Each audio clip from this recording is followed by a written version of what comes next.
Namaste bachcho, welcome back to our channel Yo-Yo Bio. See, in the previous lecture we have spoken about heart, okay, right? Thereafter we have spoken about blood vessels and heart attack. अब बोलने के लिए heart सिर्फ एक word है, but if you go back you check it's approximately 1 hour का entire lecture बेटा. उसके बाद हमने ब्लड वेसल्स और हार्ट अटैक पे बात किया है. यानी बोलने के लिए कुछ वर्ड्स हैं बट उसका detailing is just amazing. If you have not seen that video, I repeat, if you have not seen that video, if you have not seen, नहीं देखा तू वो वीडियो, तो लाइफ में क्या सीखा बेटा? You should go back, you should watch those videos first because circulatory system का पूरा कॉन्सेप्ट लिंक्ड है बेटा. तो पहले हार्ट का वीडियो देखो, उसके बाद blood vessels, and now what we are going to talk today is blood pressure. Sir pressure मतलब प्रेशर बेटा. एग्जाम में ऐसा स्पेलिंग लिख के आना नहीं. अवस्थी सर बीच बीच में थोड़ा बहुत मजाक करता है, जोकिंग. एग्जाम में you should write properly, you should be formal बेटा. Blood pressure, we are going to talk about blood pressure for today's lecture. Okay, now what is blood pressure? Now let's say suppose for example you pull out one blood vessels from your friend's body. okay, उसके body से एक blood vessel निकालो. Sir अपने body से क्यों नहीं, अपना body important है, अपने को एग्जाम देना है, आगे और बायोलॉजी सीखना है बेटा. ओके, सो दोस्त के बॉडी से एक ब्लड वेसल निकालो. निकालने से पहले परमिशन ले लेने का. Why? Because bio people are mannered people, right? Okay, so एक ब्लड वेसल निकालो. अब ये ब्लड वेसल के अंदर जो ब्लड है ना, वो ब्लड इस वेसल को कॉन्स्टेंटली धक्का मार रहा है. इसी वेसल को, ये जो ऐसा जा रहा है ना साइड व्यू में, इसके बदले अगर तुझे फ्रंट व्यू दिखाऊं, सोच ये ब्लड वेसल का ओपनिंग है बेटा, और इसके अंदर जो ब्लड है ना, वो ब्लड कॉन्स्टेंटली इस वेसल के वॉल पे प्रेशर एक्सर्ट कर रहा है on all sides. See, matter will always exert pressure on the inner walls of the container. 8th standard का साइंस का बेसिक है. किसी भी कंटेंट के अंदर अगर मैटर है, सॉलिड हो, लिक्विड हो या गैस हो, वो हमेशा प्रेशर एक्सर्ट करेगा. एक फुग्गे में, एक बलून में अगर मैं हवा भर देता हूँ, तो वो हवा भी बलून के अंदर कॉन्स्टेंटली प्रेशर एक्सर्ट कर रहा रहता है फ्रॉम ऑल साइड्स. एक डब्बे में अगर मैं पानी भर देता हूँ, तो पानी भी उस डब्बे के अंदर प्रेशर एक्सर्ट करता है ऑन ऑल साइड्स. जैसे डब्बे में पानी भरा है, वैसे ही तू सोच ले ब्लड वेसल में ब्लड भरा. So, what is blood pressure? Blood pressure is the pressure exerted by the blood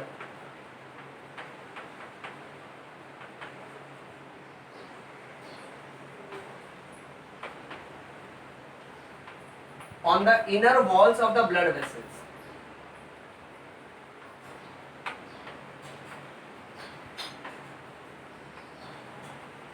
The pressure exerted by the blood on the inner walls of the blood vessel.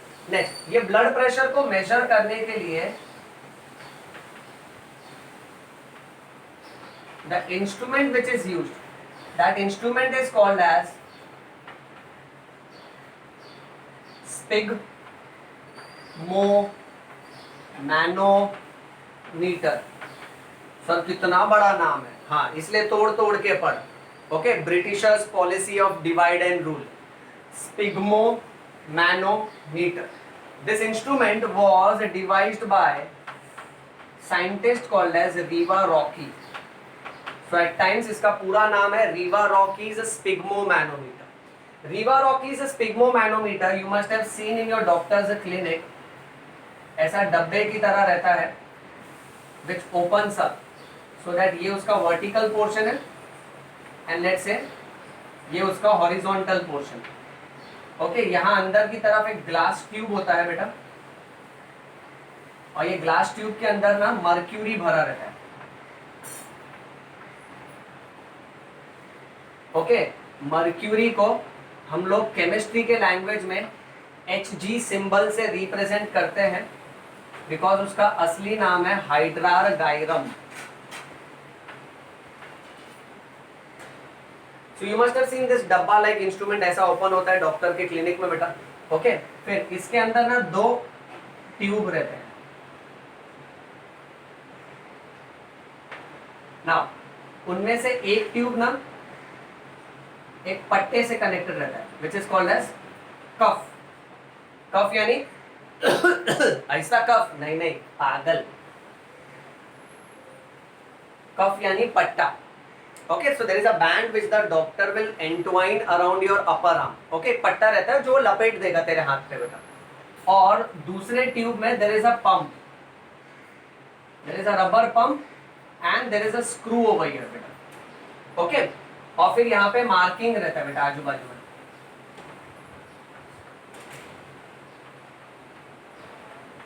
So that you see those marking like 20, 40, 60, 80 and so on बेटा। Okay right. अच्छा, अब blood pressure को major कैसे करता है तुम्हारा doctor और उसका मैकेनिज्म क्या है? So point number 1, the blood pressure is measured in brachial artery which is present in our upper arm। Okay, अब ध्यान से सुनो, इसका मैकेनिज्म कैसा है ना, डॉक्टर ना ये पट्टा है ना इधर लपेट देगा तेरे अपर आर्म में। ओके, हमारे अपर आर्म में, लुक वेरी केयरफुली बेटा, let's say this is our upper arm, elbow, okay, and let's say the hand, 1 2 3 4 4 finger, no no no 1 finger left, I know finger गिनने आया है तू, कॉन्सेप्ट पे ध्यान देने का ना पागल। हाँ ओके, अब अपर आर्म में ना बेटा यहां पर अंदर की तरफ ब्रेकियल आर्टरी होती है जो हमारे 4 आर्म्स में आके फर्दर डिवाइड होती है इनटू मेनी आर्टरीज बेटा। Okay, arteries and division of it बेटा। ओके, अब डॉक्टर क्या करेगा ना, ये जो पट्टा है कफ, इसको यहां लपेट देगा।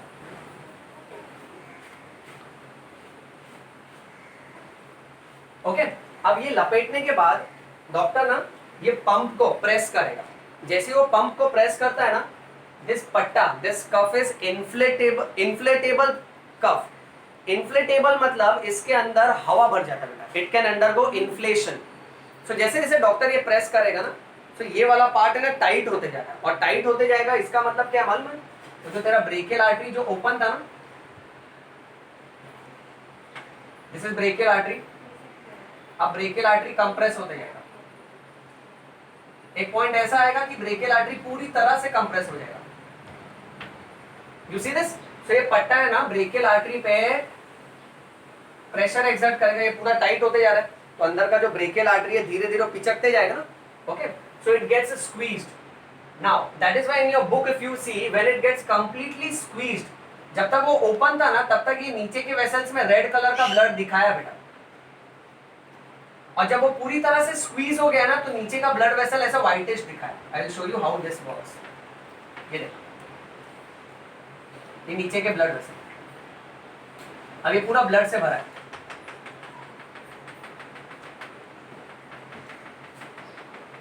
अब यहाँ पे ब्लड क्यों दिखाया? क्योंकि ब्लड फ्लो हो रहा है बेटा। अब ये स्क्वीज हुआ, अब ये कंप्लीटली ब्लॉक हो गया बेटा।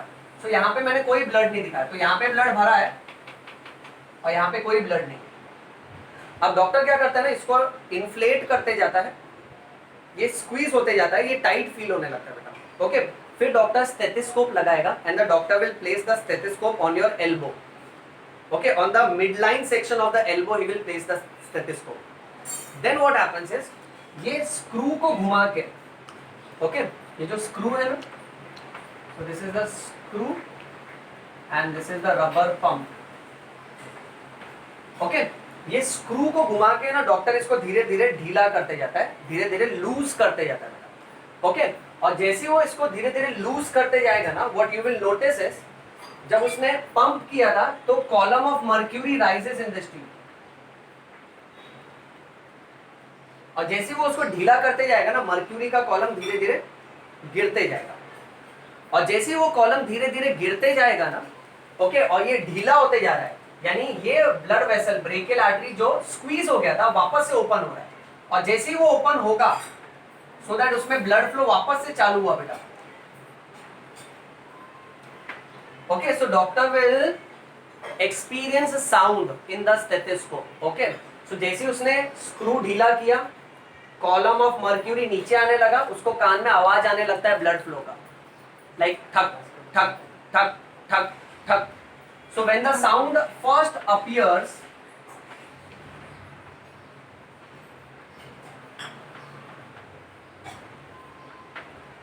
जब साउंड सबसे पहले आता है तब मर्क्यूरी का लेवल क्या था, वो प्रेशर को बोलते हैं सिस्टोलिक ब्लड प्रेशर. और ये जो साउंड आ रहा है ना, फिर डॉक्टर उसको और लूज करते जाता है, और धीरे धीरे जैसे वो लूज होगा आर्टरी पूरा ओपन हो जाएगा, और एक बार पूरा ओपन हो जाएगा तो साउंड विल डिसअपियर. तो स्टार्टिंग में आर्टरी स्क्वीज हो गया था, फिर डॉक्टर ने वो स्क्रू को ओपन करना चालू किया, आर्टरी ओपन हो रहा है. ओके, मर्क्यूरी का कॉलम नीचे आते जा रहा है, जैसे ही आर्टरी ओपन होगा it will start making sound on the stethoscope, ठक ठक ठक ठक ठक, मर्क्यूरी का कॉलम गिरते जाएगा. ओके, ठक ठक ठक ठक ठक ठक. और जैसे साउंड चले जाएगा ना, तब मर्क्यूरी का कॉलम कौन से रीडिंग को करस्पॉन्ड कर रहा है. ओके, यानी when the sound disappears,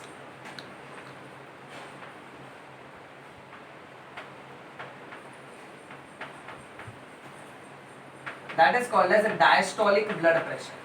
Now we have a new word over here, systolic and diastolic. So beta, here you have to remember, systole ka meaning is contraction of heart,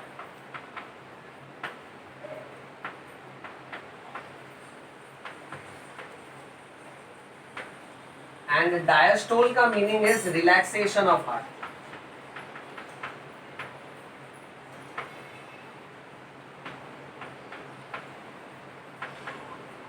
Sir, how to remember? Very difficult. Okay, remember doctor.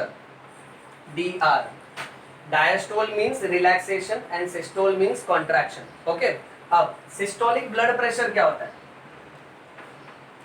Systolic blood pressure is the blood pressure in artery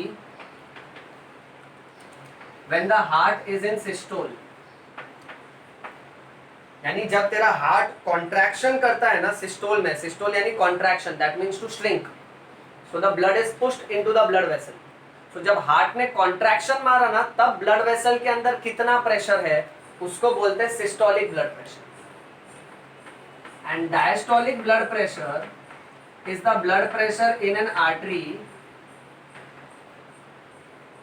when the heart is in diastole. Diastole means relaxation, तो जब heart contract किया अब heart relax कर रहा है, तो जब heart relax करता है, when it comes back to its original shape, तब ब्लड वेसल के अंदर, तब आर्टरी के अंदर कितना प्रेशर है उसको हम लोग बोलते हैं diastolic blood pressure. Very important बेटा, इतना याद रखने का. अच्छा, दूसरी बात, ये ब्लड प्रेशर को हम लोग वेन्स में क्यों नहीं मेजर कर रहे हैं, बिकॉज हार्ट जब कॉन्ट्रैक्ट करता है और रिलैक्स करता है, the blood goes away from the heart, and artery is the vessel which carries blood away from the heart. Okay, ये एक याद रखो बेटा. Okay, next, systolic blood pressure का normal value is 120 mm of Hg, millimeter of mercury. mercury filled up है और ये millimeter इसका ना calibration है बेटा. and diastolic blood pressure का normal value is 80 mm of Hg. By heart कर लो, क्योंकि अभी नेक्स्ट दो बहुत इंपॉर्टेंट पॉइंट सिखाऊंगा बेटा. किसी का ब्लड प्रेशर अगर बढ़ जाएगा ना, high blood pressure is called as hypertension.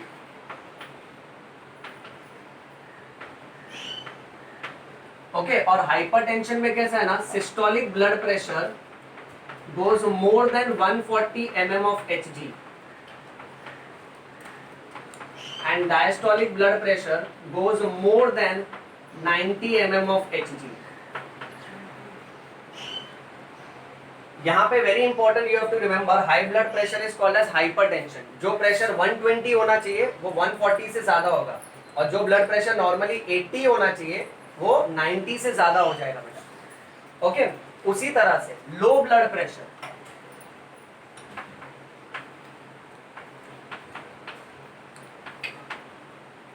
low blood pressure is called as hypotension. and बेटा hypotension में systolic blood pressure 100 से कम हो जाएगा और डायस्टोलिक ब्लड प्रेशर 50 से कम हो जाएगा. This is not given in your syllabus but I am sharing it with you because ये डे टू डे लाइफ में काम आएगा. जब भी है ना तेरे किसी भी रिलेटिव को डॉक्टर ने बोला ना कि उसका ब्लड प्रेशर ज्यादा है, ओके, सो यानी उसका सिस्टोलिक प्रेशर 140 से ज्यादा होगा और डायस्टोलिक प्रेशर 90 से ज्यादा होगा. एंड डिपेंडिंग अपॉन वो कितना ज्यादा है, यू कैन जज कि कितना रिस्क है उसको. Out of high blood pressure and low blood pressure, remember that high blood pressure is more damaging. High blood pressure के वजह से, I will write over here short में, हाई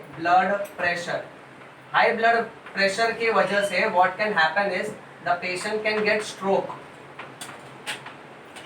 यानी ब्लड अगर इतना तेजी से, इतना हाई प्रेशर से अगर फ्लो होगा ना, तो कोई ना कोई ब्लड वेसल फट सकता है and that can lead to bleeding. And that bleeding if it is happening in the brain, it is called as a stroke. इसको हम लोग ब्रेन हेमोरेज भी बोलते हैं. इसके वजह से पेशेंट का बॉडी का वन साइड पूरा पैरालाइज हो सकता है. नेक्स्ट, हाई ब्लड प्रेशर के वजह से patient can also get heart attack. Okay, right, which is called as myocardial infarction, जो मैंने लास्ट वीडियो में पूरा डिटेल में डिस्कस किया. अगर तूने नहीं देखा है तो उसको जाके देख, क्योंकि ये सब इंपॉर्टेंट है. एंड लास्ट इंपॉर्टेंट पॉइंट ये याद रखो कि किसी को भी अगर हाई ब्लड प्रेशर की तकलीफ है ना, ओके, तो उसको ज्यादा नमक नहीं खाना चाहिए. बिकॉज ऑफ सॉल्ट की वजह से ना ब्लड प्रेशर बढ़ता है. तो किसी को अगर हाई ब्लड प्रेशर की तकलीफ है तो उसको नमक नहीं खाना चाहिए बेटा. Okay, so that's the take home message for this particular lecture wherein we have spoken about blood pressure. चलो, last point we will take, that is lymph. Now lymph में पहला जरूरी बात ये याद रखो, जैसे हमारे बॉडी में blood is a fluid, वैसे lymph is another fluid which is present in our body. Lymph is also called as a tissue fluid.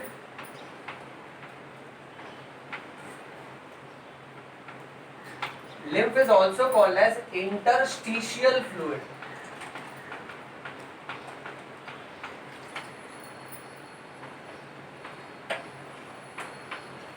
Okay, next, lymph is colorless and lymph always flows in one direction. So it has one direction flow and that direction is from the tissues to the heart. चलो फटाफट by heart करो. हमारे body में एक और fluid है जिसका नाम है lymph, which is also called as a tissue fluid or interstitial fluid. Colourless होता है, उसका flow is always in one direction. It will always flow from tissues to the heart. अब lymph का मैकेनिज्म देखो कैसा है. You remember our previous lecture जहां हमने बात किया था कि हार्ट के लेफ्ट वेंट्रिकल से what comes out is aorta. Okay, aorta divides into artery, artery divides into arterioles. Okay, and arterioles will finally divide into capillaries. Okay, capillaries will unite to form venules, venules will unite to form veins and that will form inferior vena cava. Inferior vena cava goes back to the right atrium of the heart. If you find this difficult, you have to go back to my previous video beta, because I have already spoken about this. Okay, so aorta, artery, arteriole. If you want, I will write it over here. Aorta, artery, arteriole. Then capillaries will unite to form venules. Venules will unite to form veins. अब होता क्या है ना, capillary को detail में draw करता हूं. समझो ये कैपिलरी है.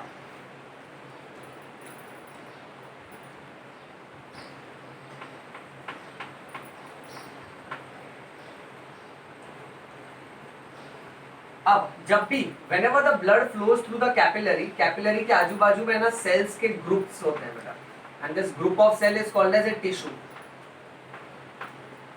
So whenever the blood flows through the capillaries, okay, capillaries में छोटे छोटे pores होते हैं, खड्डे होते हैं बेटा. Pores का meaning is opening. So little bit of liquid part of the blood comes out from these pores and it gets filled up over here. So I repeat, whenever the blood flows through the capillaries, ये blood का जो liquid portion है ना वो खड्डे में से होके इस तरफ आता है और टिश्यूज में भर जाता है. इसलिए लिम्फ को है ना टिश्यू फ्लूइड भी बोलते हैं, क्योंकि वो टिश्यूज के बीच में है.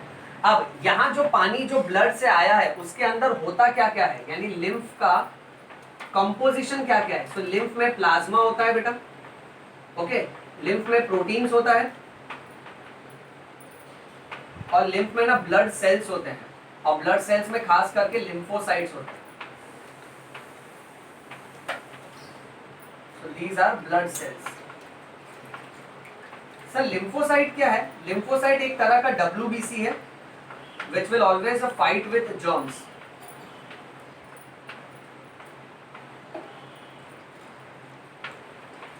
अब ये पानी क्या करता है ना, ओके, जो भी न्यूट्रिएंट्स है वो सेल को देता है, और सेल में जो भी जर्म्स या फिर बैक्टीरिया रहेगा या फिर आजू बाजू में जो भी बैक्टीरिया रहेगा उसको लिम्फोसाइट्स मार देगा. जितना भी प्रोटीन है वो सब सेल को देता है और सेल से ना कार्बन डाइऑक्साइड और बाकी का कचरा ले लेता है बेटा, ओके. अब होता ये है, फिर ये सारा का सारा जो लिम्फ जो टिश्यू फ्लूइड है ना, ओके, फिर यहां से एक पाइप चालू होता है बेटा जो ये फ्लूइड को ले लेता है, that is called as lymphatic capillaries.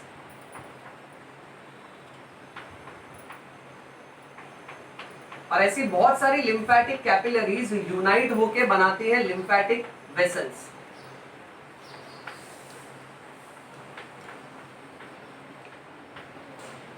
और ये lymphatic vessels finally they open into veins, and you know that veins will always carry blood towards the heart. इसलिए हम लोग बोलते हैं lymph का direction is always one direction flow from tissues to the heart, क्योंकि देख tissues से होते हुए वो ultimately veins में गया ना, and we know that veins venules ultimately heart के पास जाता है. So lymph will always carry the fluid from tissues to the heart. Next important point ये याद रखो कि lymph क्या करता है ना, lymph अपने डाइजेस्टिव सिस्टम से डाइजेस्टेड और एब्जॉर्ब्ड फैट्स को और टिश्यूज में से,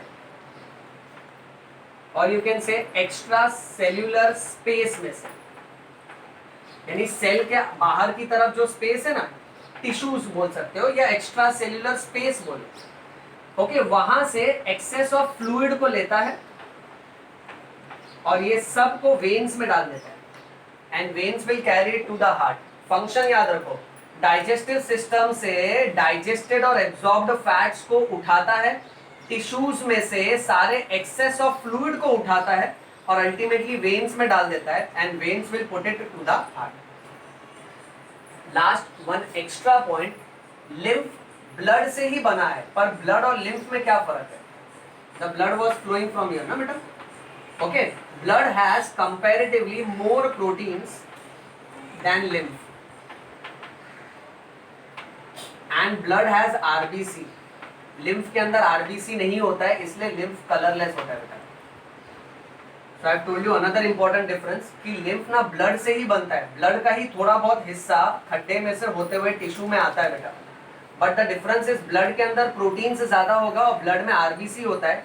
लिम्फ में प्रोटीन्स होता है पर वो प्रोटीन्स कम होता है बेटा, और लिम्फ में आरबीसी नहीं होता है, उसमें डब्ल्यूबीसी का एक खास टाइप होता है, that is lymphocytes. Getting it बेटा? चलो टेक स्क्रीनशॉट ऑफ दिस.